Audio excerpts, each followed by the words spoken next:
ফখরুল আমাদেরকে জানাবেন রংপুরে হামাক্রান্ত শিশু মৃত্যুর হার কেমন, হাসপাতালে চিকিৎসা সেবা ঠিকঠাক মতো দেয়া হচ্ছে কিনা? শুরুতে জানিয়ে রাখি সেটি হচ্ছে যে গত ২৪ ঘন্টায় রংপুর মেডিকেল কলেজ হাসপাতালে হাম উপসর্গ নিয়ে ৩ জন শিশুকে ভর্তি করা হয়েছে এবং আমরা গত সপ্তাহে দেখেছি যে এই সংখ্যাটা অনেক বেশি ছিল। সময়ের সাথে সাথে দেখা দেয় নিত্য নতুন প্রয়োজন, রেডি থাকতে হয় প্রতি মুহূর্ত। তাই এলো ইনোভার, যেন আপনি লাইফে থাকেন রেডি প্রতিদিন।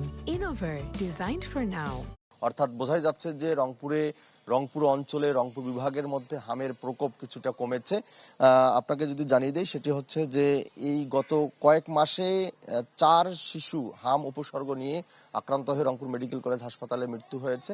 এটি আমরা ১৫ দিন আগে সর্বশেষ মৃত্যুর খবর পেয়েছি, তারপরে কিন্তু আর কোনো মৃত্যুর খবর আমরা পাইনি। অর্থাৎ হামের যে প্রকোপ কম রংপুরে সেটি কিন্তু আবারও কিন্তু বোঝা যাচ্ছে। এবং আপনাকে জানিয়ে দিই সেটি কয়েক মাসে ২৫০ জন হাম উপসর্গ নিয়ে শিশুর কিন্তু চিকিৎসা দেওয়া হয়েছে রংপুর মেডিকেল কলেজ হাসপাতালে। এবং এছাড়াও যে হামের টিকা সেটি কিন্তু কার্যক্রম অব্যাহত রয়েছে এবং সেখানে ২০০-র বেশি শিশু সুস্থ হয়ে বাড়িতে ফিরে গেছে।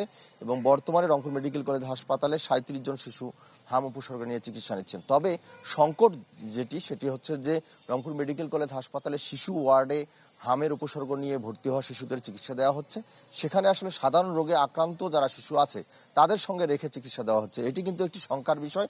তার কারণ অভিভাবকরা বলছেন যে হাম উপসর্গওয়ালা শিশু এবং সাধারণ রোগে আক্রান্ত শিশু দুইজনকে যখন একসঙ্গে চিকিৎসা দেওয়া হচ্ছে তখন সাধারণ রোগে আক্রান্ত শিশু তাদেরও হাম হওয়ার একটা শঙ্কা তৈরি হচ্ছে।